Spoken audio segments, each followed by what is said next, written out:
चुनकर निर्ममता पूर्वक मारने का पाप पाक प्रेरित आतंकवादियों ने किया।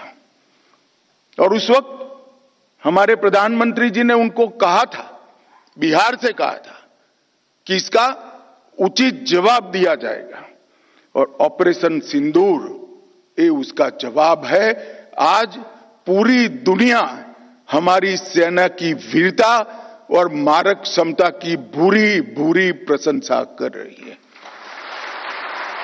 और मैं आज इस मंच पर से सेना के उन वीर जवानों को, तीनों सेनाओं ने मिलकर जो पराक्रम किया है, वो सभी को समग्र राष्ट्र की ओर से मैं उनको अभिनंदन भी करना चाहता हूं और धन्यवाद भी कहना चाहता हूं कि आपने देश के स्पिरिट को वहां तक पहुंचाने का काम किया है जहां पहुंचाने की जरूरत थी।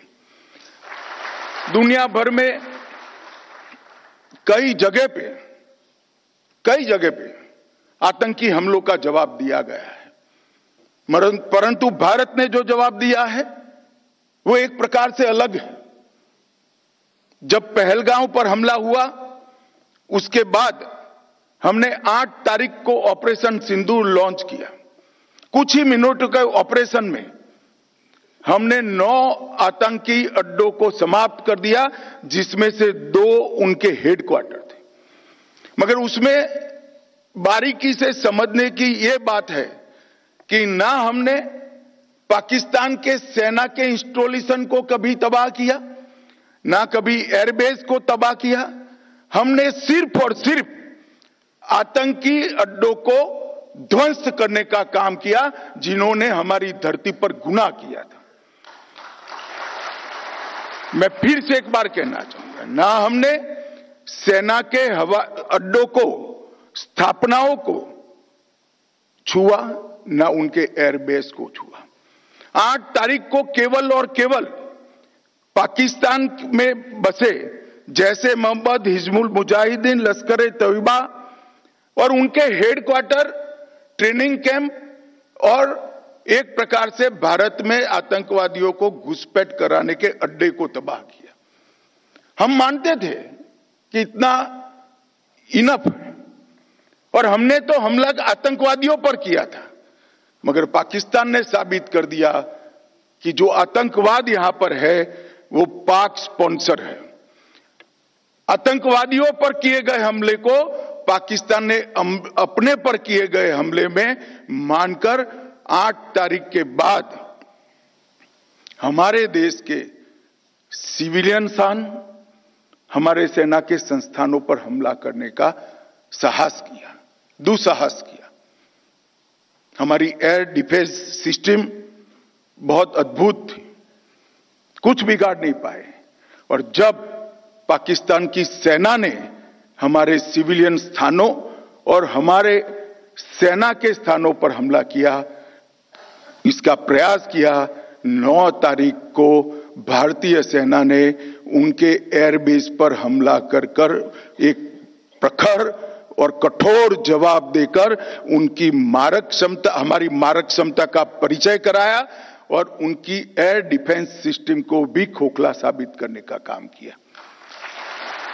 और यहां पर भी हमने कहीं पर भी पाकिस्तान के सिविलियन स्थानों पर हमला नहीं किया था। ऑपरेशन सिंदूर और उसके बाद की घटनाओं के कारण आज पाकिस्तान पूर्णतः एक्सपोज हो चुका है कि भारत में जो टेररिज्म है वो पाक स्पॉन्सर है।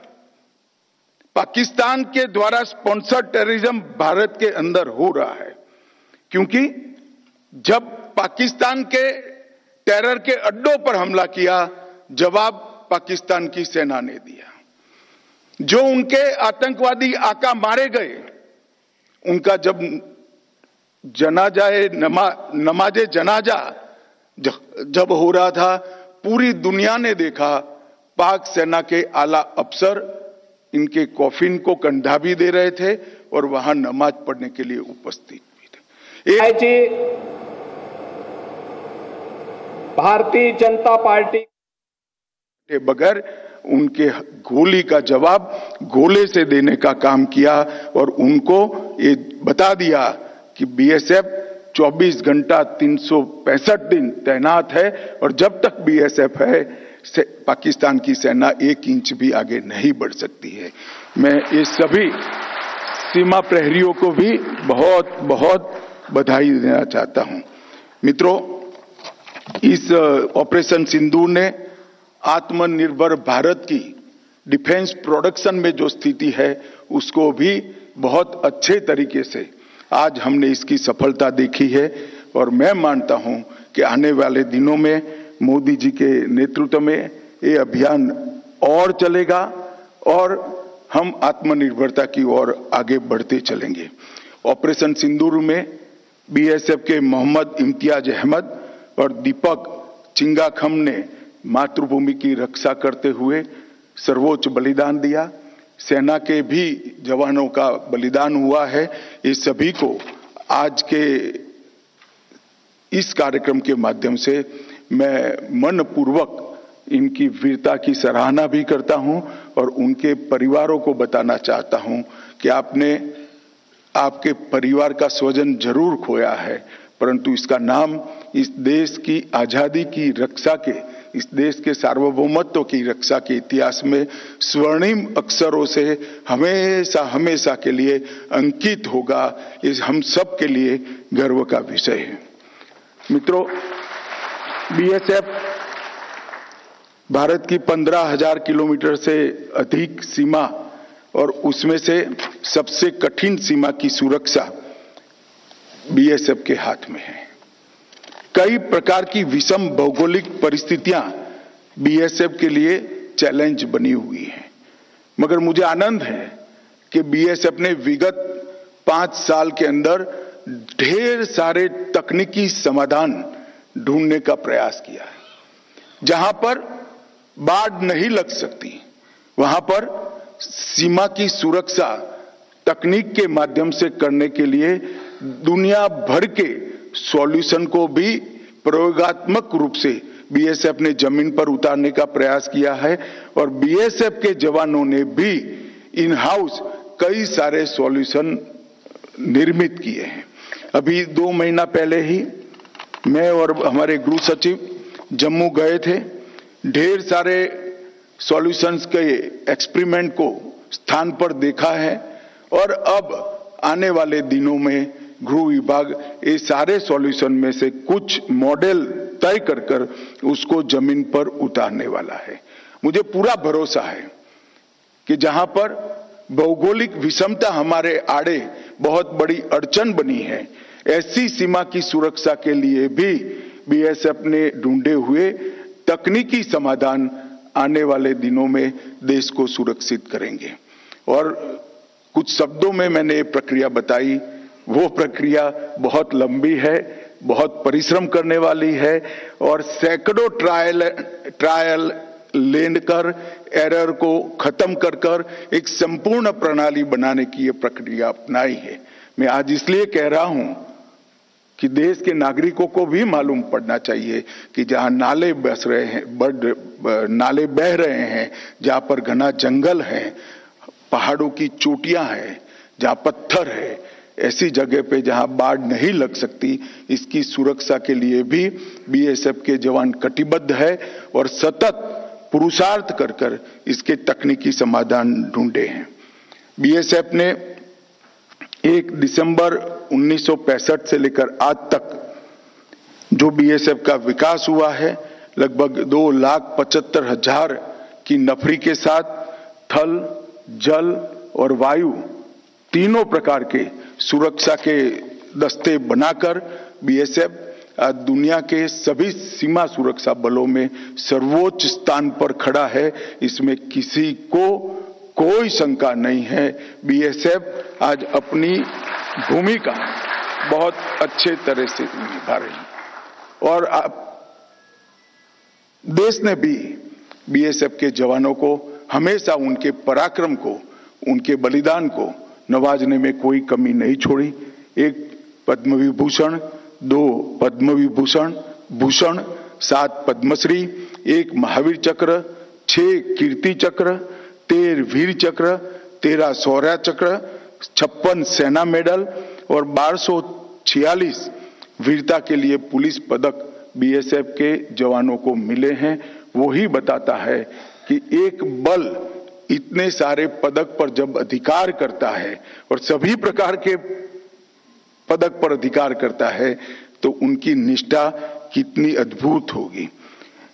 बीएसएफ ने लगभग 1,10,000 किलोग्राम ड्रग को भी ये 5 साल में पकड़कर नारकोटिक्स के खिलाफ की लड़ाई को भी मजबूत किया है और एक प्रकार से नक्सली अभियान में भी 78 से ज्यादा नक्सलियों को ये 5 साल में खत्म कर बीएसएफ ने बहुत बड़े नक्सल विरोधी अभियानों को भी अंजाम दिया है। काउंटर ड्रोन के लिए भी बीएसएफ ने कई सारी तकनीक, जो छोटे ड्रोन हैं जो स्मगलिंग के काम करते हैं, उनको रोकने के लिए, उनको गिराने के लिए, उनको जैम करने के लिए कई सारी तकनीक भी उन्होंने बनाई है। और आने वाले दिनों में जो कुछ भी जरूरियातें होगी बीएसएफ के माध्यम से सीमा की सुरक्षा करने के लिए, इसके लिए हमारा गृह मंत्रालय कटिबद्ध है। मित्रों, आज दिन है हमारे बीएसएफ के जवानों की वीरता को पुरस्कृत करने का, हमारे बीएसएफ के बलिदानी जवानों को श्रद्धांजलि देने का और उनके साथ मजबूती के साथ खड़ा रहने का। मैं सभी सीमा प्रहरियों को ये कहना चाहता हूं, नरेंद्र मोदी सरकार, गृह मंत्रालय और पूरा देश आपकी वीरता के साथ, आपके पीछे चट्टान की तरह खड़ा है, आपका भरोसा भी करता है और आपका सम्मान भी करता है। और जब जब सीमा से कोई भी चीज के समाचार आते हैं और जब मुझे मालूम पड़ता है कि मेरा सीमा प्रहरी वहां उपलब्ध है, मौजूद है, तब मैं आराम से चैन की नींद सोने में कोई कसर नहीं छोड़ता, क्योंकि मुझे मालूम है सीमा प्रहरी है तो कुछ नहीं होने वाला है। नुकसान होगा तो सामने वालों का ही होगा, हमारे देश का नहीं होगा। फिर से एक बार 1965 से लेकर 2025 तक की पूरी बीएसएफ की यात्रा को मैं मनपूर्वक सैल्यूट करता हूं और आने वाले दिनों में भी देश अपेक्षा करता है कि इससे भी उत्कृष्ट बहादुरी और बलिदान की भावना के साथ बीएसएफ देश की सीमाओं की सुरक्षा करेगा। और मुझे विश्वास है, देश के विश्वास के प्रति आप निश्चित खड़े होंगे। रुस्तम जी साहब को फिर से एक बार मनपूर्वक याद कर मेरी वाणी को विराम देता हूं। नमस्कार।